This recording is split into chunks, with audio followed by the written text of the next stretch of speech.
ওং গতির্ভর্তা প্রভু প্রেষ্ঠ ঈশ্বর পুরুষোত্তম আ ব্রহ্মস্তম্ভ বিভ্রাতা সদ্গুরুস্তম নমস্তুতে। সকলকে আমার আনন্দিত জয়গুরু জানাই। পবিত্র শ্রাবণ মাস চলছে। আমরা জানি পরমারাধ্যা জগজ্জননী শ্রী শ্রী বড়মার জন্ম মাস এটি।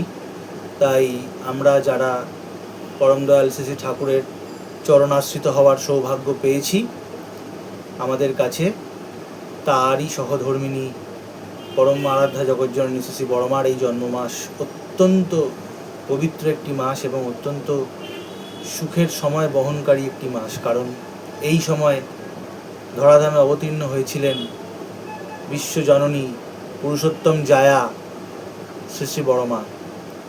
তো আজকে যে কথাগুলো আমি আপনাদের সামনে বলতে চলেছি, সেই কথাগুলোর যে সার সংক্ষেপ সেগুলো আপনারা করে নিতে পারবেন ঠিকই, তবে আমি সাধারণত যা বলতে চাই সেগুলো খুব একটা মুখবন্ধ করা বা ভূমিকা করা খুব একটা আমি করতে পারি না, কেননা অত ভালো বক্তা আমি নই। আমি তাই সরাসরি আজকের বিষয়বস্তুতে আসছি। যে বিষয়বস্তুর ওপরে আলোকপাত করার জন্য আজকে আমি এই ভিডিওটা করছি। আসলে আমরা সবাই এখনকার দিনে কম বেশি সোশ্যাল মিডিয়াতে আমরা ঘোরাফেরা করি, অর্থাৎ ফেসবুক, ইনস্টাগ্রাম, হোয়াটসঅ্যাপ বা অন্যান্য আরও যে সমস্ত সোশ্যাল মিডিয়ার সাইটসগুলো আছে সেগুলোতে আমরা প্রত্যেকেই কম বেশি কিছু না কিছু দিনের যে কোনো সময় আমরা অতিবাহিত করি এবং এর মাধ্যমে কিছু মানুষের সঙ্গে সংযোগ রক্ষা করাও হয়। আমাদের আত্মীয় স্বজন, বন্ধু বান্ধব যারা আমাদের থেকে অনেকটা দূরে থাকেন, এই ফেসবুকের মাধ্যমে বা হোয়াটসঅ্যাপের মাধ্যমে আমরা তাদের সঙ্গে বিভিন্ন রকম বার্তা আদান প্রদান করি। অর্থাৎ বর্তমান বিশ্বে প্রযুক্তি এবং বিজ্ঞানের যে মেলবন্ধন ঘটেছে তার ফলে গোটা পৃথিবীটা আমাদের ঘরের মধ্যে এসে মুঠো ফোনের মধ্যে বন্দী হয়ে গেছে। তো সেই দিক থেকে দেখতে গেলে পৃথিবীটা আমাদের কাছে অনেক কাছে চলে এসছে, দূর অনেক কাছে হয়েছে। যা ছিল সুদূর তা অনেক নিকটে চলে এসছে। এখন কথা হচ্ছে যে সোশ্যাল মিডিয়াতে আমরা যখনই স্ক্রল করি, ফেসবুক, হোয়াটসঅ্যাপ, বিশেষ করে ফেসবুকের কথাই আমি বলছি। ফেসবুক এমন একটা সোশ্যাল মিডিয়ার প্ল্যাটফর্ম যেখানে আমরা বিভিন্ন রকমের বিভিন্ন ক্ষেত্রের বলা যায়, সেটা শিক্ষা জগৎ হোক, সাহিত্য, সংস্কৃতি, সব কিছুর মধ্যে আমরা মনে করতে দেখতে পারি। শিক্ষা, সাহিত্য, সংস্কৃতি সব কিছুর মধ্যেই আমরা দেখতে পাই যে ফেসবুকের একটা জায়গা রয়েছে। অর্থাৎ ফেসবুকের মাধ্যমে বিভিন্ন বিষয় সম্বন্ধে আমরা অবগত হতে পারি। ফেসবুকের যে বিভিন্ন সাইটগুলো আছে বা বিভিন্ন বিদগ্ধ মানুষজন তাদের যে প্রোফাইলগুলো আছে, সেই প্রোফাইলগুলো ঘাঁটলে আমরা অনেক সময় দেখি যে সেখান থেকে এমন এমন কিছু তথ্য পাওয়া যায় যা কিন্তু দিনের শেষে আমাদেরকে সমৃদ্ধ করে এবং আমাদের যে জানবার যে পিপাসা, জ্ঞান আহরণের যে ইচ্ছা, সেইটাকে চরিতার্থ করে। তো আমি আজকে সেই ব্যাপারেই একটু আলোকপাত করব এবং অবশ্যই পরম দয়াল, পরম প্রেমময় শ্রী শ্রী ঠাকুর অনুকূলচন্দ্র তিনি কিভাবে বর্তমান বিশ্বে, অর্থাৎ যে বিশ্বে আমরা বসবাস করছি, যে পৃথিবীতে আমরা বসবাস করছি, সেই পৃথিবী হলো আধুনিক বিজ্ঞান এবং প্রযুক্তির মেলবন্ধনের সর্বোত্তম নিদর্শন।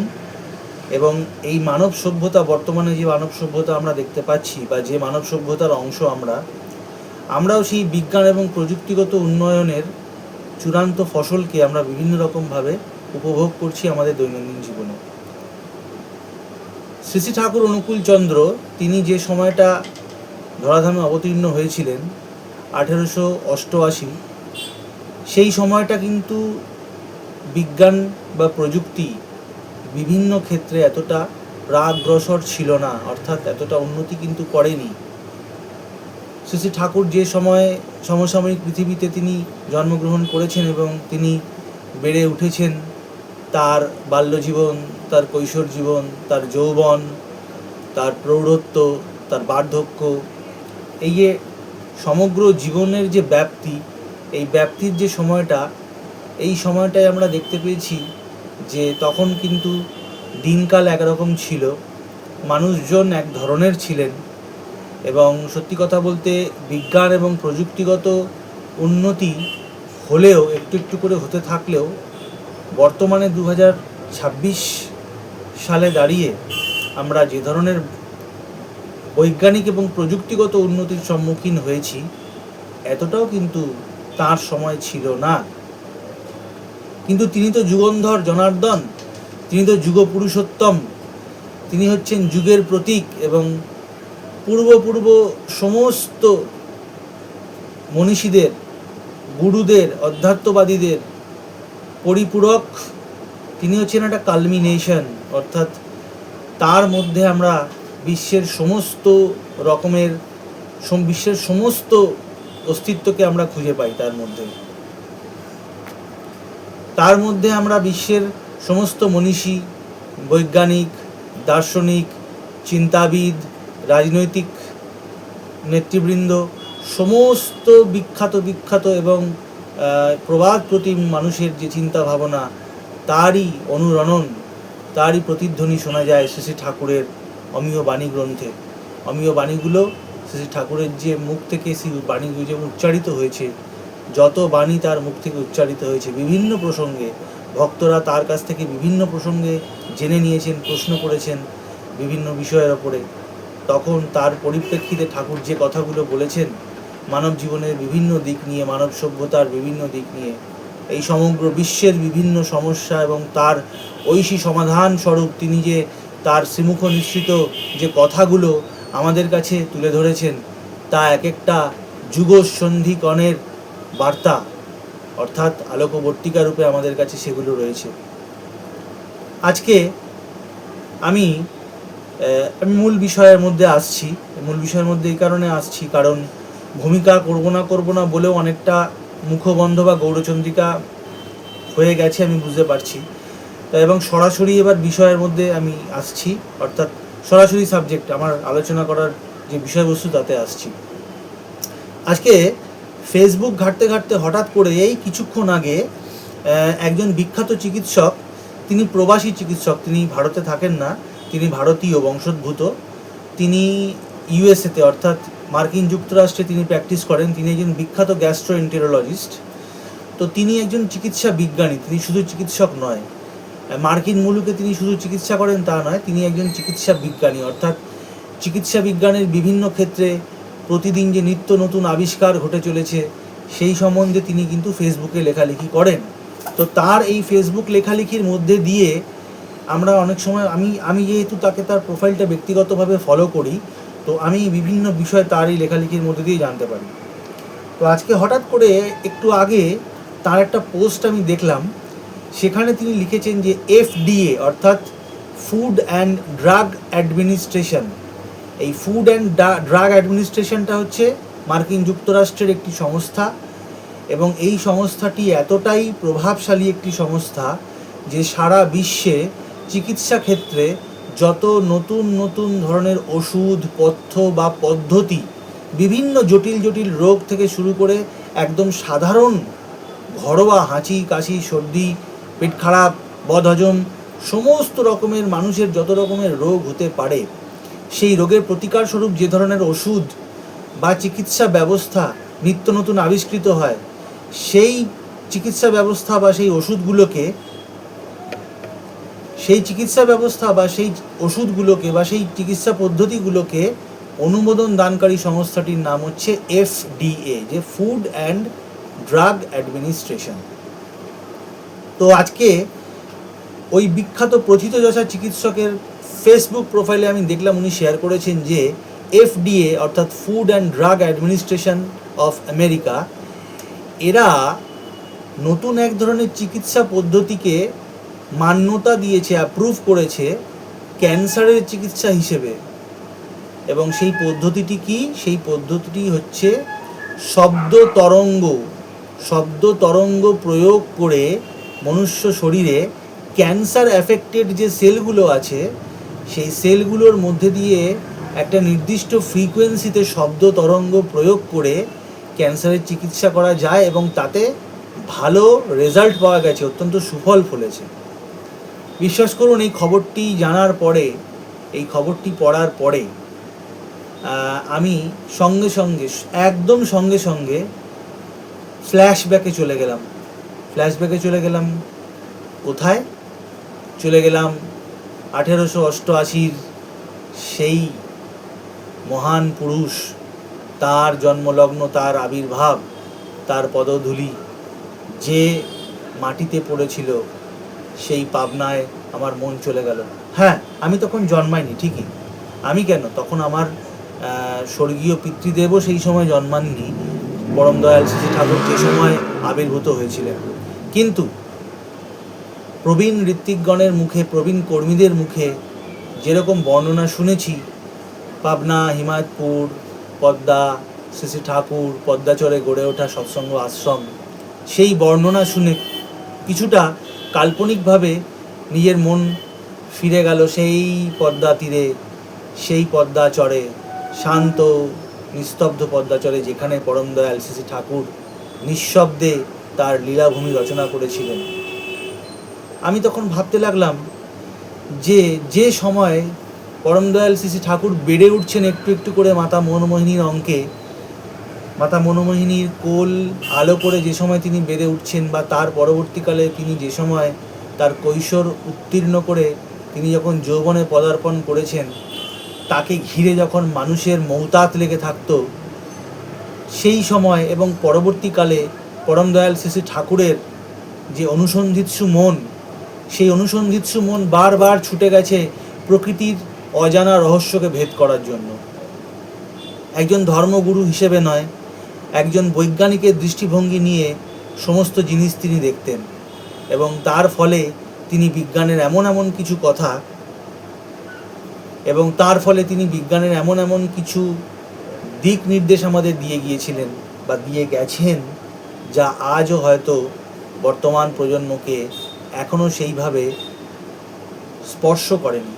বর্তমান বিজ্ঞানী কুলকে, বর্তমান প্রজন্মের বিজ্ঞান সাধকদেরকে এখনও হয়তো স্পর্শ করেনি, কিন্তু ভবিষ্যৎ সেই দিকে ইঙ্গিত করছে যে সেই দিন আর বেশি দেরি নেই, যেদিন পরম দয়ালের শ্রীকণ্ঠে উচ্চারিত সেই অমৃত নিঃসন্ধি মানুষকে বাঁচাবার, মানুষকে সমস্ত রকম বিপাক বিধ্বস্তির হাত থেকে রক্ষা করার, রোগ শোক ত্রিতাপ জ্বালা থেকে মুক্ত করার যে অমৃত নিঃসন্ধি শ্রী শ্রী ঠাকুর আমাদের দিয়ে গেছেন, সেইগুলো যে আগামী দিনে কাঁটায় কাঁটায় মানুষকে পালন করে চলতে হবে, তাছাড়া যে কোনো উপায় আর নেই, প্রকৃতি তাই ইঙ্গিত করছে, এইটা আমার কাছে খুব স্পষ্ট হয়ে গেছে আজকে আমি যখন এই খবরটা পড়লাম যে মার্কিন যুক্তরাষ্ট্রের ফুড অ্যান্ড ড্রাগ অ্যাডমিনিস্ট্রেশন, অর্থাৎ যারা গোটা বিশ্ব জুড়ে সমস্ত রকম নতুন ওষুধ, নতুন চিকিৎসা পদ্ধতিকে তারা অনুমোদন করে, তারা আজকে এই মুহূর্তে দাঁড়িয়ে 2026-এ দাঁড়িয়ে তারা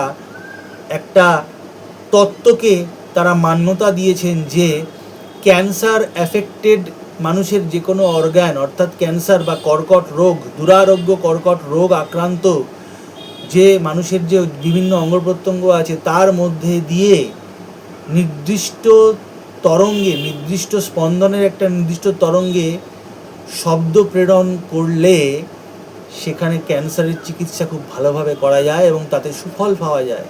তাহলে আমরা কি দেখছি? শ্রী শ্রী ঠাকুর তাকে বহু দিন আগে, বহুকাল আগে তাকে তারই এক জনৈক ভক্ত জিজ্ঞাসা করেছিলেন, ঠাকুর আমি তো আমেরিকায় বাসীকে বলে এসেছি যে শ্রী শ্রী ঠাকুর হচ্ছেন যুগন্ধর জনার্দন যুগ পুরুষোত্তম, এমন কোনো মনুষ্য জীবনের এমন কোনো ভাগ নেই, এমন কোনো অংশ নেই যার সম্বন্ধে শ্রী শ্রী ঠাকুর তার যুগোপযোগী সমাধানী বাণী বা কথা বলে যাননি। তাহলে ঠাকুর আমেরিকাবাসী, সুদূর মার্কিন মুলুকে আমেরিকাবাসী আমাকে জিজ্ঞেস করছে যে তোমার ঠাকুর কি কর্কট রোগ, ক্যান্সারের ওষুধ বলতে পেরেছেন? ক্যান্সারের কি চিকিৎসা আছে যাতে মানুষ মুড়িমুড়কির মতো মরে যায়, লাখ লাখ টাকা খরচা হয়, ওষুধপথ্য ডাক্তার এত কিছু করেও শেষমেশ পেশেন্টকে বাঁচানো যায় না, তার চিকিৎসা কি? ঠাকুর অনুকূলচন্দ্র সে কথা কি বলে গেছেন? এই কথা শুনে ঠাকুর হাসতে হাসতে বলেছিলেন, ওই তো, ওই যে কয়ে দিয়েছি, নাম নাম আর নাম, শুধু নাম। এই নামের যে শব্দ তরঙ্গ, এই যখন আমাদের শরীরের কোষ দিয়ে প্রবাহিত হবে, সেই কোষ এবং কলাকে আমাদের কোষের মধ্যে দিয়ে যখন নাম প্রবাহিত হবে, অর্থাৎ ঠাকুর বলেছিলেন যে তোরা যখন নাম করবি, সাদা চাদর মুড়ি দিয়ে গোটা শরীরটাকে ঢেকে নিবি এবং একটা নন কন্ডাক্টর প্ল্যাটফর্মে, অর্থাৎ এমন একটা কিছুর ওপর বসবি, কুশের আসন অথবা কাঠের কোনো একটা চৌকির ওপরে বা কাঠের একটা পাটাতনের ওপরে বসে সাদা চাদর দিয়ে আপাদ মস্তক নিজের শরীরটাকে মুড়ে ঠাকুর নাম করতে বলেছিলেন। এবং তিনি বলেছিলেন এর ফল কি হতে পারে। ঠাকুর বলেছিলেন নাম হচ্ছে এক ধরনের সূক্ষ্ম স্পন্দন, সূক্ষ্মতম শব্দ তরঙ্গ। যে নাম আমরা 4 অক্ষরের যে নাম আমরা করি, পরম দয়াল শ্রী শ্রী ঠাকুরের মতে সেটি হলো বিশ্বের সমস্ত সৃষ্টির আদি শব্দ বা আদি নাদ হলো গিয়ে সেই নাম। সেই বীজ নাম আমরা যখন আমাদের শরীরের মধ্যে দিয়ে আমরা যখন সেই বীজ নাম উচ্চারণ করি, আমাদের শরীরের মধ্যে দিয়ে বিদ্যুৎ তরঙ্গ প্রবাহিত হয়। নাম করতে করতে করতে করতে একটা সময় এমন আসে যখন সেই নামের স্পন্দনের স্রোত আমাদের শরীরের প্রতিটি কোষ এবং কলা অর্থাৎ সেল এবং টিস্যুর মধ্যে দিয়ে প্রবাহিত হয়। এবং এর ফলে ঠাকুর কি বলেছিলেন, শ্রী শ্রী ঠাকুরের ভাষায় বলা যেতে পারে, ঠাকুর বলেছিলেন যে এর ফলে আমাদের শরীরের প্রত্যেকটি অঙ্গ প্রত্যঙ্গ, এমনকি কোষের ভেতরকার অণু পরমাণু পর্যন্ত কনসেন্ট্রিক হয়ে যায়। অর্থাৎ আমরা যখন শ্রী শ্রী ঠাকুরকে, আমাদের ইষ্ট দেবতা শ্রী শ্রী ঠাকুরকে চিন্তা করে তার কথা ভাবতে ভাবতে, তার সুমধুর সুললিত বাচনভঙ্গি, তার চেহারা, তার মুখের হাসি, তার বড় বাপু চিন্তা করতে করতে আমরা যখন নাম করি, একটা সময় আসে যে তার সেই চেহারা কল্পনা করতে করতে, নাম করতে করতে আমাদের শরীরের মধ্যে এমন এক চৈতন্য ধারা প্রবাহিত হতে থাকে আমাদের সুষুম্না কাণ্ডের মধ্যে দিয়ে, যে সেই চৈতন্য ধারা আমাদের শরীরকে প্লাবিত করে, আমাদের মন প্রাণ শরীর এবং আমাদের আত্মার গহীনতম প্রদেশে প্রবেশ করে সেই চৈতন্য ধারা আমাদের শরীরকে একমুখী অর্থাৎ কারণমুখী করে তোলে। অর্থাৎ সেই সর্বকারণের কারণ পরম পুরুষ শ্রী শ্রী ঠাকুর অনুকূলচন্দ্রকে স্মরণ করে আমরা যখন নাম করি, তখন আমরা কেবল তন্ময় হয়ে থাকি, অর্থাৎ তাঁতেই আমরা একদম নিমজ্জিত থাকি। ঠাকুর বলেছিলেন এই অবস্থায় আমাদের শরীরের সমস্ত কোষ, আমাদের শরীরের কোষ কলা, এমনকি অণু পরমাণু পর্যন্ত তন্মুখী একটা তন মননে ইষ্ট চিন্তায় যখন লেগে থাকে নামের মধ্যে দিয়ে, এই নাম কিন্তু ঠাকুর বলেছিলেন যে কোনো ধরনের জরা ব্যাধি এমনকি মৃত্যুকেও রোধ করতে পারে। তাই আজকে যখন সুদূর মার্কিন মুলুকের বিজ্ঞানীরা অর্থাৎ আমেরিকার ফুড অ্যান্ড ড্রাগ অ্যাডমিনিস্ট্রেশন থেকে যখন তারা এমন কোনো একটা তত্ত্বের অবতারণা করছেন বা এমন কোনো একটা তত্ত্বকে স্বীকৃতি দিচ্ছেন, যে তত্ত্বকে খুব ভেঙে বলতে গেলে বলতে হয় যে পরম দয়াল শ্রী শ্রী ঠাকুরের শ্রীমুখে উচ্চারিত নাম তরঙ্গের যে ক্ষমতা এবং তার যে রোগ আরোগ্যকারী কঠিন থেকে কঠিনতম রোগ, জীবন প্রাণ নাশকারী রোগ আরোগ্যকারী যে ক্ষমতা, সেটাই আজকে মার্কিন বিজ্ঞানীদের মুখে উচ্চারিত হচ্ছে in other terms, in other form. অর্থাৎ যুগপুরুষোত্তম যুগন্ধর জনার্দন তিনি আজ থেকে 70, 80, 90 বছর আগে যে কথাগুলো ওই পাবনার পদ্মাচরে বসে ফুঁকো খেতে খেতে বলে গেছিলেন ভক্ত পরিকরদের মাঝখানে, সেই কথাগুলোই আজকে মান্যতা পাচ্ছে।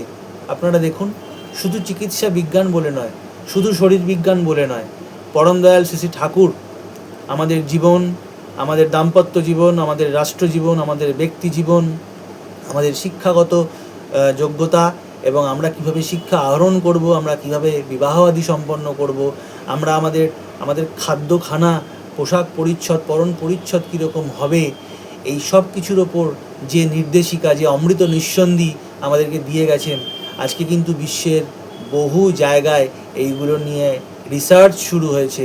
অর্থাৎ মানুষ যখন আজকে ত্রাহি ত্রাহি রব করছে, রোগ শোক অবসাদ হতাশা যখন মানুষকে গ্রাস করছে, টাকা পয়সা ধন দৌলত গাড়ি বাড়ি সব কিছু থাকা সত্ত্বেও যখন মানুষের বিভিন্ন সভ্য দেশগুলোতে, তথাকথিত প্রথম বিশ্বের দেশগুলো অর্থাৎ ফার্স্ট ওয়ার্ল্ড কান্ট্রি যেগুলোকে আমরা বলি, তারা যখন আজকে হাহাকার করছে, আর্তনাদ করছে যে আমাদের কিছু নেই, আমরা আমরা নিঃস্ব, আমরা রিক্ত, সেই সময়ে দাঁড়িয়েও কিন্তু আমরা বলতে পারি যে আমরা যারা পরম দয়াল শ্রী শ্রী ঠাকুরের চরণ আশ্রিত হয়েছি, আমরা তার মুখে শুনেছি, আমরা শুনেছি তার বাণী, আমরা শুনেছি তার সেই অমৃত নিঃসন্দি, দেখেছি নিত্যের জ্যোতি দুর্যোগের মায়ার আড়ালে।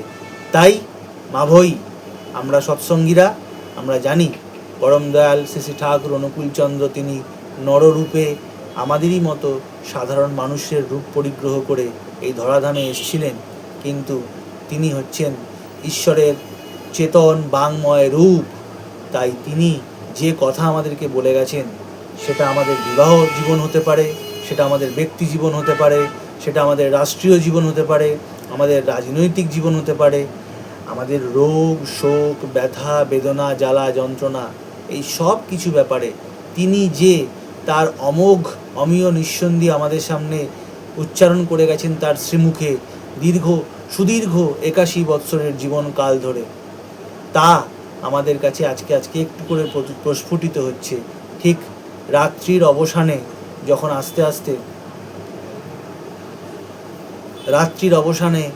আস্তে যখন পূর্ব দিগন্তে সূর্য আলোকিত করে ওঠে, পূর্ব দিগন্ত লাল রক্তিম আলোয় আভায় ভরে যায়, আস্তে আস্তে করে সূর্য ওঠে, তখন আমরা আজ এই 2026-এ দাঁড়িয়ে দেখতে পাচ্ছি পরম দয়াল ওই কথার ছলে, গ্রাম্য কথার ছলে পাবনার পদ্মা আচরে বসে, বা পরবর্তীকালে দেওঘর সাঁওতাল পরগনায় পার্লারে বসে ভক্ত পরিবেষ্টিত হয়ে নিতান্তই স্বাভাবিক কথার ছলে যে কথাগুলো বলে গেছেন মানুষের বিভিন্ন রোগ শোক ব্যাধি আদি সব কিছু সম্বন্ধে, তা আজকে বর্তমান বিজ্ঞান এবং প্রযুক্তি ঘুরিয়ে ফিরিয়ে অন্য ভাষায় অন্যভাবে বা অন্য দেশে বিজ্ঞানীদের মাধ্যমে সেগুলোকে অনুমোদন করতেই হবে।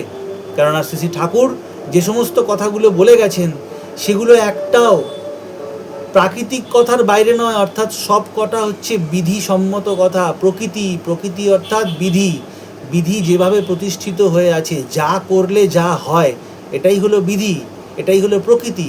এবং শ্রী শ্রী ঠাকুর তাই বলে গেছেন। তার সুদীর্ঘ 81 বৎসরের জীবনকাল ধরে তিনি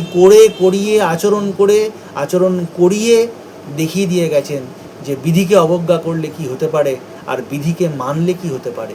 তাই আজকে যখন মার্কিন মুলুকের বিজ্ঞানীরা বলছেন যে সূক্ষ্ম শব্দ তরঙ্গ ক্যান্সার আক্রান্ত অঙ্গ প্রত্যঙ্গের মধ্যে দিয়ে পাঠিয়ে দিলে চিকিৎসা করা সম্ভব এবং তাতে সুফল লাভ হয়, তখন আমাদের ফিরে যেতেই হবে পুরুষোত্তমের পদপ্রান্তে, সেই পদ্মাচরে, সেই সাঁওতাল পরগনা দেওঘরে, যখন তার শ্রীমুখ থেকে উচ্চারিত হয়েছিল যে নাম, শুধু নাম, নামে গগন ফাটে, নাম অসাধ্য সাধন করে।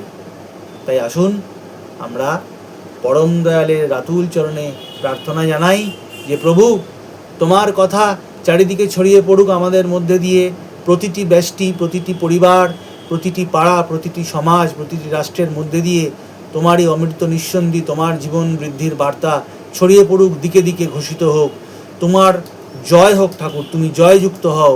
পুরুষোত্তমের বাংময় চেতন মূর্তি যা আমাদের মধ্যে এসে আমাদেরকে ভেতরে অন্তর দেবতা রূপে আমাদের অধিষ্ঠিত, তার সেই চেতন মূর্তি, বাংময় মূর্তি, তার সেই জীবন দর্শন, তার জীবন শৈলী আরও বেশি বেশি করে চারিদিকে চর্চিত হোক, পঠিত হোক, জয়যুক্ত হোক তার বাণী, তার মিশন, জয়যুক্ত হোক পরম দয়াল শ্রী শ্রী ঠাকুর। তোমার সেবা, তোমার কর্ম, তোমার ধর্ম নীতি স্রোত, সেইগুলিরই শুশ্রূষা সেবা আমার সত্তা ধর্ম হোক। তোমার তৃপ্তি স্বস্তি পোষণ বিশ্বে তোমার জয়গান, তাই যেন হয় সাধনা, তাই হোক আমার অভিযান। জয় গুরু, বন্দে পুরুষোত্তম।